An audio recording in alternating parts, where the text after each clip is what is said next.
जब से बने हैं प्रभु तुम्हारे, ये जीवन अच्छा लगता है। यादों में तेरी मस्ती चढ़ी है, यादों में तेरी मस्ती चढ़ी है। सब कुछ अच्छा लगता है।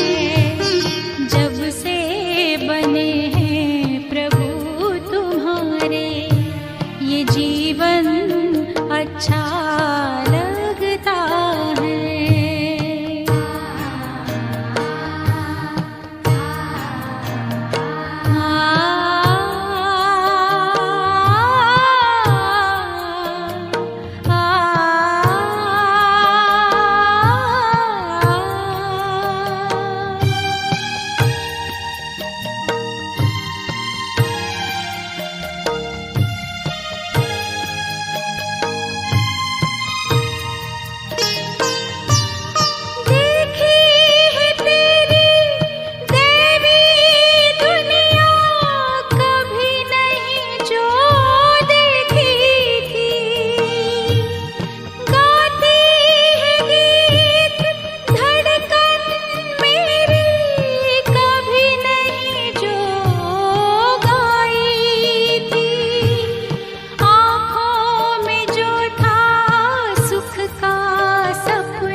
अच्छा लगता है।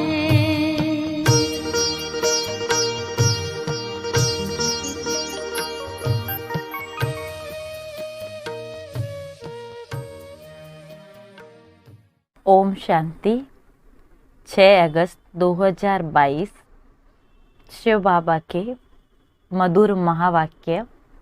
मीठे बच्चे, ज्ञान सागर बाप और ब्रह्मपुत्रा नदी का यह संगम हीरे समान है। यहाँ तुम बच्चे आते हो कोड़ी से हीरे जैसा बनने। प्रश्न, सतयुगी राजधानी की स्थापना कब और कैसे होगी? उत्तर, जब सारी पतित सृष्टि की सफाई हो, अर्थात पुरानी सृष्टि का विनाश हो, तब सतयुगी राजधानी की स्थापना होगी। उसके पहले तुम्हें तैयार होना है, पावन बनना है। नई राजधानी का संवत तब शुरू होगा जब एक भी पतित नहीं रहेगा। यहाँ से संवत शुरू नहीं होगा। भल राधे कृष्ण का जन्म हो जाएगा, लेकिन उस समय से सतयुग नहीं कहेंगे। जब वह लक्ष्मी नारायण के रूप में राजगद्दी पर बैठेंगे, तब संवत प्रारंभ होगा।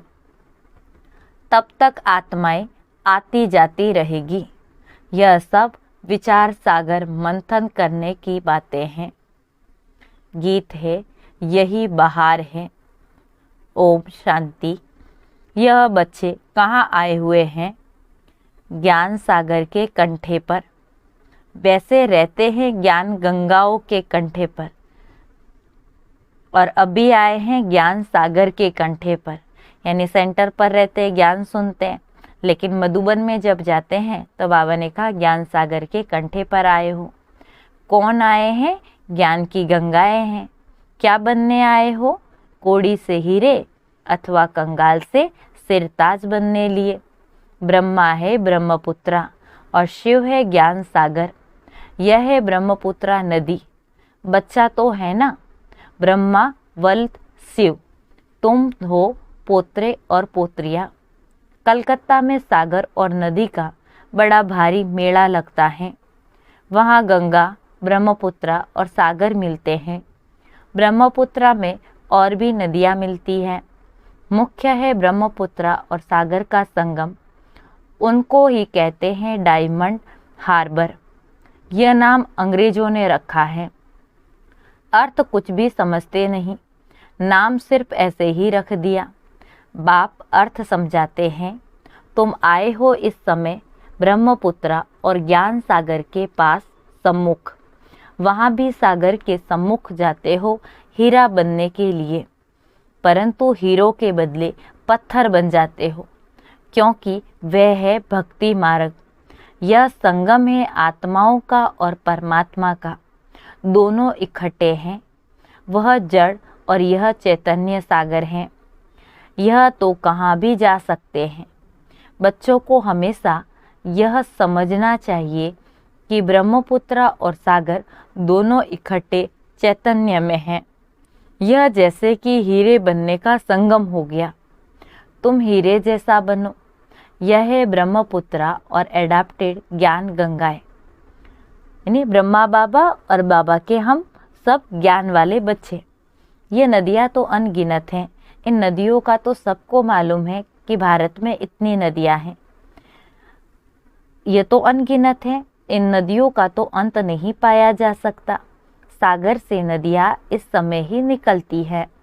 पहले तो ब्रह्मपुत्रा नदी निकलती, फिर उससे छोटी छोटी नदियाँ निकलती। तुम जानते हो नंबरवार पुरुषार्थ अनुसार। हमको ये सारा ज्ञान है, लेकिन जैसा पुरुषार्थ है वैसा ज्ञान याद रहता। कोई बड़े हैं, कोई छोटे हैं। यह सब मनुष्यों को हीरे जैसा बनाते हैं। ऐसे भी नहीं कहेंगे कि सूर्यवंशी ही महाराजा महारानी बनते हैं। नहीं, यथा राजा रानी तथा प्रजा। तुम सबका जीवन हीरे जैसा बनता है। जो स्वर्ग के लिए थोड़ा भी पुरुषार्थ करते हैं वह हीरे जैसा बनते हैं। यह ब्रह्मपुत्रा नदी और सागर दोनों इकट्ठे रहते हैं। ब्रह्मपुत्रा नदी ब्रह्मा बाबा को कहा और सागर शिव बाबा है, तो दोनों एक साथ बैठते हैं। तुम बच्चे जब आते हो तो अंदर में ये जानते हो कि हम बाप दादा के पास जाते हैं। बाप ज्ञान का सागर है। फिर प्रवेश करते हैं इस ब्रह्मपुत्रा अर्थात ब्रह्मा में। इनके द्वारा हमको हीरे जैसा बनाते हैं।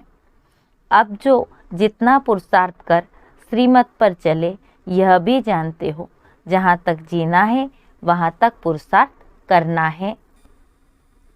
शिक्षा तो मिलती रहती है। इम्तिहान की रिजल्ट तो विनाश के समय ही निकलती हैं। एक तरफ रिजल्ट निकलेगी, दूसरे तरफ विनाश शुरू होगा। फिर हाहाकार मच जाएगा। बाबा बात ही मत पूछो। इसलिए विनाश होने के पहले, लड़ाई होने के पहले तैयार हो जाओ। समझना चाहिए बाकी और क्या समय होगा। और यह भी जानते हो कि जब हमारी राजधानी स्थापन होती है तो ये सारी सफाई भी होनी है। तुम पावन बनते रहते हो। वह है पतित। सब पतित खलास हो जाए, हिसाब किताब चुकतू कर सब वापिस चले जाए, एक भी पतित न रहे, तब कहेंगे पावन दुनिया। तुम इस समय हो पावन, परंतु सारी दुनिया तो पावन नहीं है ना। पावन बनेगी जरूर। जब विनाश होगा तब सारी दुनिया पावन होगी। उसको नई दुनिया कहेंगे। नई दुनिया का संबंध कोई पूछे तो समझाना चाहिए। जब महाराजा महारानी तख्त पर बैठते हैं तब नया संवत शुरू होता है। यानी सतयुग की गिनती कहाँ से शुरू होगी? जहाँ से लक्ष्मी नारायण राजगद्दी संभालेंगे। जब तक नया संवत शुरू हो तब तक पुराना जरूर कायम रहेगा। यहाँ से संवत शुरू नहीं होता। हम ब्राह्मण भले नए हैं, परंतु दुनिया अथवा सारी पृथ्वी थोड़े ही नहीं है। अभी संगम है। कलयुग के बाद सतयुग आना है। हम कहते ही हैं first Prince princess Radha Krishna. फिर भी हम उस समय सतयुग नहीं कहेंगे। जब तक लक्ष्मी नारायण तख्त पर नहीं बैठे हैं तब तक कुछ न कुछ खिटपिट होती रहेगी। भले राधे कृष्ण आ जाते हैं। देखो, यह विचार सागर मंथन करने की बात। जब सतयुग शुरू होगा तब संवंत शुरू होगा, सूर्यवंशी डिनाइस्टी का संवंत फलाना। परंतु प्रिंस प्रिंसेस के नाम पर संवंत कभी शुरू नहीं होता। संवंत शुरू होता है महाराजा महारानी से। बाकी बीच के समय में आना जाना होता रहता। छी मनुष्यों को भी जाना है, कुछ न कुछ बचे हुए तो रहते ही है। जो भी बचे हुए होंगे वह भी वापिस जाए, टाइम लगता है। यह कौन समझाते हैं? ज्ञान सागर भी समझाते हैं तो ब्रह्मपुत्रा ज्ञान नदी भी दोनों इकट्ठे समझाते। वह कुंभ का मेला तो वरस वरस लगता रहता है। यह कुंभ का मेला सागर और ज्ञान नदियों का मेला सिर्फ संगम युग पर ही होता है। तुम बच्चे कहेंगे हम जाते हैं माता पिता व ज्ञान सागर और बड़ी नदी के पास। बाबा हमको इस बड़ी नदी और इन नदियों द्वारा वर्षा दे रहे हैं, अर्थात शिव बाबा हमें इन ब्रह्मा कुमारी और ब्रह्मा बाप के द्वारा हीरे जैसा बनाते हैं। कुंभ के मेले में कितना खुशी से बड़ी शुद्धि से जाते और वहाँ मनसा वाचा कर्मणा पवित्र रहते हैं। वह है जड़ यात्रा। यात्री अपना कल्याण करना चाहते हैं। पंडों का इतना कल्याण नहीं होता जितना यात्रियों का होता। पंडे लोग तो पैसा इकट्ठा करने जाते, उन्हों की इतनी भावना नहीं होती जितनी यात्रियों की रहती है। यात्री बड़ी शुद्ध भावना से जाते तो कईयों को साक्षात्कार हो जाता। अमरनाथ पर बर्फ का शिवलिंग बना रहता है। सामने जाने से बर्फ ही बर्फ जैसे देखने में आती है। भावना वाले जैसे देखते तो खुश हो जाते। यह तो कुदरत है, बर्फ में शिवलिंग बन जाता है। मनुष्यों की ऐसी भावना बैठ जाती है कुछ भी नहीं। सच्ची यात्रा तो अभी तुम्हारी हो रही है। मनुष्य समझते हैं भगवान के पिछाड़ी बहुत धक्का खाया है भगवान से मिलने के लिए, परंतु भगवान मिलता ही नहीं। बाबा ने समझाया भगवान का तो चित्र नहीं निकाल सकते, बिंदी का फोटो भी क्या होगा। वह समझाने के लिए कहा जाता है कि वह स्टार है। भ्रकुटी के बीच में चमकता है सितारा। कई बच्चियां भ्रकुटी में टीका लगाती हैं। यह सुना हुआ है कि आत्मा का निवास भ्रकुटी में है तो स्टार लगाती हैं। सच्चा तिलक अगर कहे तो वह है राजाई का तिलक, फिर बड़ा होता है। यह स्थूल राज तिलक मिलता है। तुम बच्चों को ज्ञान आ जाता कि हम आत्माओं को अब राज तिलक मिलता है। शिव बाबा कहते आत्मा समझती है कि अभी हमको परम पिता परमात्मा से राज तिलक मिल रहा है, अर्थात सतयुग की राजाई मिल रही है। भ्रकुटी के बीच में बहुत अच्छा स्टार लगाते, कोई तो सोने का भी लगाते हैं। अभी तुमको सारा ज्ञान मिला हुआ है। हम स्टार अब हीरे जैसा बनते हैं। हम आत्मा स्टार हैं। परम पिता परमात्मा भी स्टार इतना ही छोटा है, परंतु उनमें सारी नॉलेज है। ये बातें बड़ी गुह्य हैं। तुमको ज्ञान अर्थात सोजरा मिला है। परम पिता परमात्मा के रूप को भी देखा समझा है। जैसे आत्मा का साक्षात्कार होता वैसे परमात्मा का भी होता है। कहेंगे जैसे तुम हो वैसे मैं हूँ। बाकी बच्चे को बाप का क्या साक्षात्कार चाहिए। आत्मा छोटी बड़ी होती नहीं, जैसे तुम वैसे बाप। सिर्फ महिमा और पाठ अलग अलग हैं और सबसे भिन्न भिन्न हैं। एक न मिले दूसरे से। एक्टर का पार्ट एक जैसा थोड़े ही हो सकता है। इसको ईश्वर की कुदरत कहा जाता। वास्तव में ड्रामा की कुदरत कहे, क्योंकि बाबा ऐसे नहीं कहते कि मैंने ड्रामा बनाया। फिर प्रश्न उठेगा कि कब बनाया। इसको कहा जाता है कुदरत। यह चक्र कैसे फिरता सो अभी तुम जान गए हो। आत्मा स्टार है, उसमें कितना बड़ा पार्ट है। परमपिता परमात्मा सर्वशक्तिमान वर्ल्ड ऑलमाइटी अथॉरिटी हैं, ज्ञान का सागर कहा जाता है। यहाँ किसी को ज्ञान का सागर नहीं कहा जाता। वेद शास्त्र पढ़ने वाले शास्त्रों का ही ज्ञान सुनाते, बाकी बाप में जो ज्ञान है वह कोई में नहीं। भगवान आकर सहज राजयोग का ज्ञान सिखलाते हैं, उनको ही ज्ञान का सागर कहेंगे। तो यह नदियों का मेला लगता है। यह भी बच्चे समझते हो कि सागर से ही नदियाँ निकलती हैं।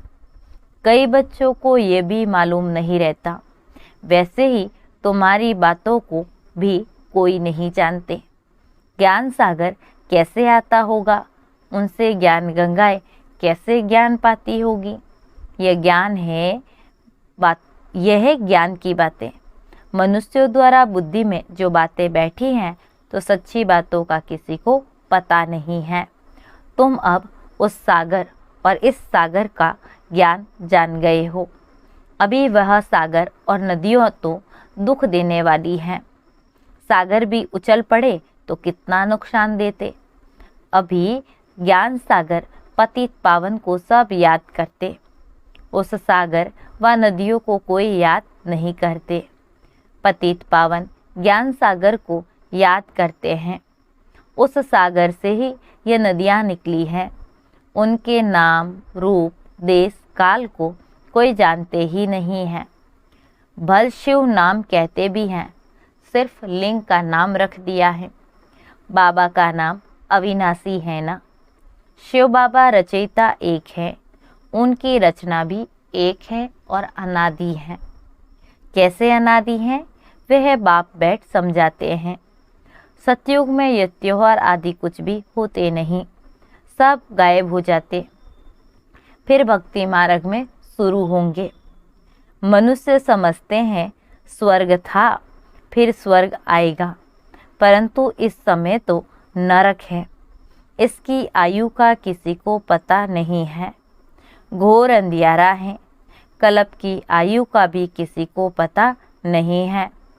कहते भी हैं कि यह जो ड्रामा है यह फिरता रहता, परंतु आयु का पता न होने कारण कुछ भी समझते नहीं हैं। ब्रह्मा के मुख द्वारा बाप बैठ सभी वेदों शास्त्रों का सार समझाते हैं, तो उन्होंने फिर ब्रह्मा के हाथ में शास्त्र दे दिए। वह भी सब शास्त्र हाथ में थोड़े ही पकड़ सकते। वहाँ ब्रह्मा द्वारा कोई सब शास्त्र थोड़े ही सुनते। जानते हैं ये सब भक्ति के मार्ग हैं, तो यह पढ़ते आए हैं। कब से पढ़ते आए जानते कुछ भी नहीं है, सिर्फ कह देते ये अनादि हैं। वेद व्यास ने रचे, वेदों को ऊंचा मानते हैं, परंतु लिखा हुआ है वेद शास्त्र आदि सब गीता की रचना है। तुम बच्चे जानते हो ये वेद शास्त्र आदि वह फिर बनेंगे, फिर वह नाम रखेंगे। अभी तुम जानते हो हम फिर पूज्य बन रहे हैं, फिर पुजारी बनेंगे तो मंदिर आदि बनाएंगे। राजा रानी मंदिर बनाएंगे तो प्रजा भी बनाएगी। भक्ति मार्ग शुरू होने से फिर सब मंदिर बनाने लगते हैं, घर घर में भी बनाएंगे। लक्ष्मी नारायण की राजधानी में तो राधे कृष्ण का मंदिर बन नहीं सकता। मंदिर तो भक्ति मार्ग में बनते हैं। जैसे जैसे गिरते जाते मंदिर बनाते जाते। सूर्यवंशी और चंद्रवंशियों की जो प्रॉपर्टी है वह वैश्यवंशी और शूद्रवंशी भोगते हैं, नहीं तो ये राजाई कहाँ से आए। प्रॉपर्टी चलती आती हैं। बड़ी बड़ी जो प्रॉपर्टी है वह छोटी छोटी होते फिर आखिर कुछ भी नहीं रहता, आपस में बांटते जाते। तो बच्चों को अब समझ में आ गया है कि कैसे हम पूज्य बनते, कितना समय बनते, फिर कैसे पुजारी बनते। अभी समझ गए हैं ना कि परमपिता परमात्मा का नाम, रूप, देश, काल और उनका पाठ क्या है। भक्ति मार्ग में भी भक्तों की शुद्ध भावना बाप ही पूरी करते हैं। अशुद्ध भावना रावण पूरी करते हैं। अभी तुमको ज्ञान सागर ने सारा ज्ञान बुद्धि में बिठाया है। सब तो नहीं समझेंगे, जो कल्प पहले वाले हैं वही निकलते रहेंगे। अच्छा, मीठे मीठे सिकिलदे बच्चों प्रति माता पिता बाप दादा का याद प्यार और गुड मॉर्निंग। रूहानी बाप की रूहानी बच्चों को नमस्ते। हम रूहानी बच्चों की रूहानी बाप दादा को याद प्यार गुड मॉर्निंग और नमस्ते। धारणा के लिए मुख्य सार। पहला पॉइंट, जब तक जीना है पुरुषार्थ करते रहना है। बाप की शिक्षाओं को अमल में लाना है। बाप समान मास्टर ज्ञान सागर बनना है। दूसरा पॉइंट, रूहानी पंडा बन सबको सच्ची यात्रा करानी है। हीरे जैसा बनना और बनाना है। वरदान, श्रेष्ठ और शुद्ध वृत्ति द्वारा वाणी और कर्म को श्रेष्ठ बनाने वाले विश्व परिवर्तक भव। जो बच्चे अपनी कमजोर वृत्तियों को मिटाकर शुभ और श्रेष्ठ वृत्ति धारण करने का व्रत लेते हैं, उन्हें यह सृष्टि भी श्रेष्ठ नजर आती है। वृत्ति से दृष्टि और कृति का कनेक्शन है। कोई भी अच्छी व बुरी बात पहले वृत्ति में धारण होती है, फिर वाणी और कर्म में आती है। वृत्ति श्रेष्ठ होना माना वाणी और कर्म स्वतः श्रेष्ठ होना। वृत्ति से ही वाइब्रेशन और वायुमंडल बनता है। श्रेष्ठ वृत्ति का व्रत धारण करने वाले विश्व परिवर्तक स्वतः बन जाते हैं। स्लोगन, विदेही व अशरीरी बनने का अभ्यास करो तो किसी के भी मन के भाव को जान लेंगे। विदेही व अशरीरी बनने का अभ्यास करो तो किसी के भी मन के भाव को जान लेंगे। ओम शांति।